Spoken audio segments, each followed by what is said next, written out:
Hi, I'm Srushtee Hudar. I'm going to present a summary of the book Think Straight by Darius Faroo.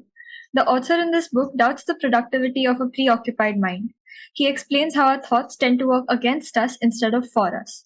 Here are the points most valuable to me. 1. You become what you think. A French philosopher explained that free will means the ability to think anything rather than do anything. We have the ability to choose one thought over the other and basically control what we think. However, we can't control our consciousness. We can influence the direction of our consciousness. It's the difference between I can't help but feel this way and I feel this way because I decided to feel this way. You have the ability to decide what you think, and the result of your life depends on your thoughts. We must realize that actions follow thoughts. 2. Why do we need a book on practical thinking? We're born with this great tool, but we don't know how to use it properly.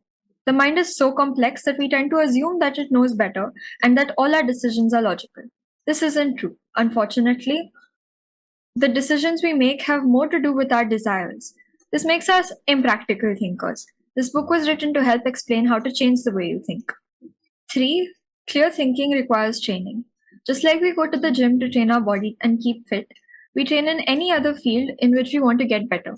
In the same way, our mind is the single most important tool we have, and if we want our mind to behave a certain way, we must train it. 4. From chaos to clarity. The brain is complex, and so are the thoughts contained in it. When thoughts are envisioned, it is usually a chaotic and unorganized cobweb.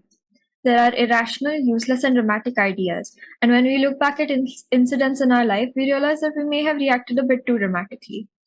We tend to lose sight of the situation and, in hindsight, realize that all the stressing, worrying, and thinking were unnecessary and even detrimental. But this does us little to no good, and we must view the present situation clearly. After years of chaos in his mind, the author had enough of mental suffering. He started changing his thoughts and learned to replace the chaos in his mind with clarity.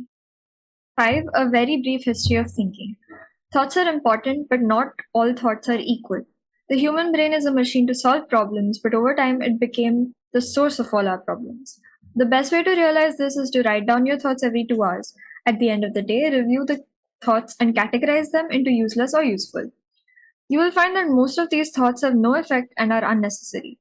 You must learn to eliminate useless thoughts. The most important idea here is that we should question the source and impact of our beliefs and not the belief itself, because most of our beliefs are based on other people's perception. I think, therefore I am. Descartes concluded that he must exist because he is able to think. No matter how crazy your thoughts are, it's safe to say that you do exist. So why not make your existence a little more practical, lighthearted, and useful? The quality of our thoughts determine the quality of our lives, and our decisions are a result of our thoughts. 6. Life is not linear. Achieving a goal never happens linearly. We often look at life in a linear manner, meaning A leads to B, and if B is C, then A also leads to C. In reality, life is rarely linear, and we experience several detours to achieve our goals. These detours often looked at as failures or obstacles when we expect a linear path, but it should also be looked at as an alternate path or a backup. The point is, there can be multiple paths to achieve your goals. We look at appearances, first thoughts, and make a lot of assumptions. But these thoughts don't serve a useful purpose. We follow convention instead of thinking. If everyone is doing one thing, that often means you shouldn't. 7. Connect the dots. Our brain is constantly working, and it works in context. It compares the present to our past situations and searches for similarities and differences between that information. That's how we think and use our brain to come up with new ideas. A basic understanding of how the brain can work helps to understand how you can nurture it. Steve Jobs said, "You can't connect the dots looking forward, you can only connect them looking backward. So you have to trust that the dots will somehow connect in the future." And to do this, you have to make sure you form dots in your brain. The only way you can form dots is by learning, doing, making mistakes, and reflecting. 8. Filter your thoughts. Useless thoughts weigh down on our actions, so we must learn to filter what we think. In that filtering process, we develop shortcuts called heuristics to ease the cognitive load of making decisions. This is a strategy we derived from previous experiences with a similar problem. Some heuristics that the author mentions and deems impractical are the trial and error method, the social proof, and familiarity method. Instead of using heuristics, the author suggests using pragmatism, which is the concept of what is true is what works. It propagates what is beneficial to us and makes it our truth. This way, only the thoughts that can impact our habits are generated. 9. Stop thinking. Thinking is difficult. We never know how to stop. Worrying often manifests as thinking, and our thoughts at this time are generated by fear and not facts. We can't control our consciousness. We can only control what thoughts we follow through. It's better to be aware of your thoughts and decide what you will ignore and what you will give importance to.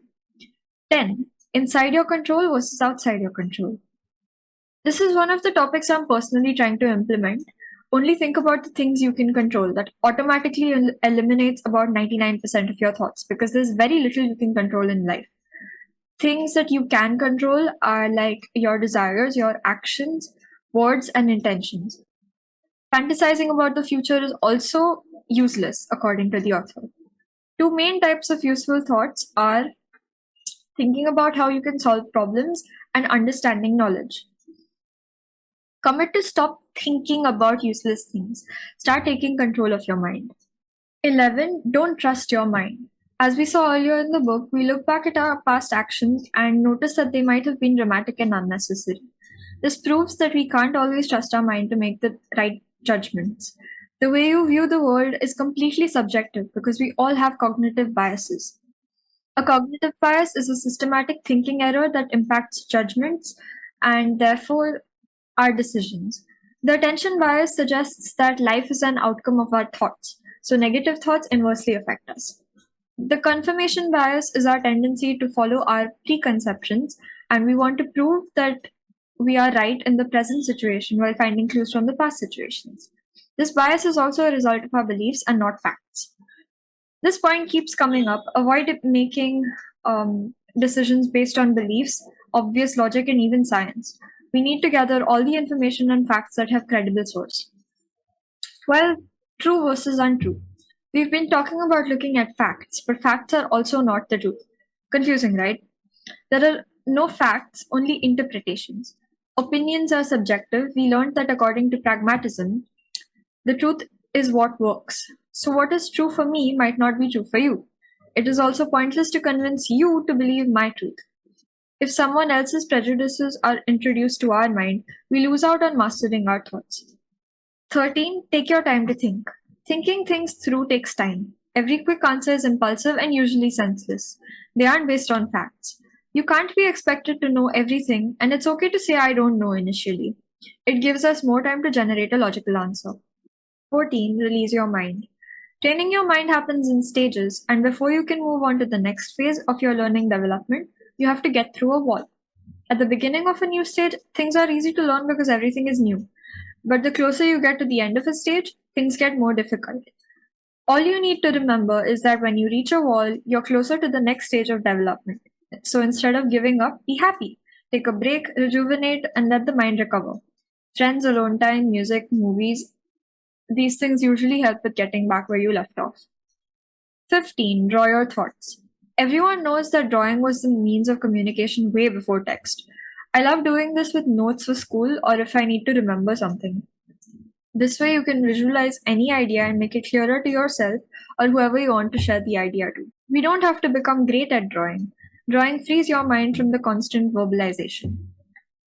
16. Be yourself, not what you should be.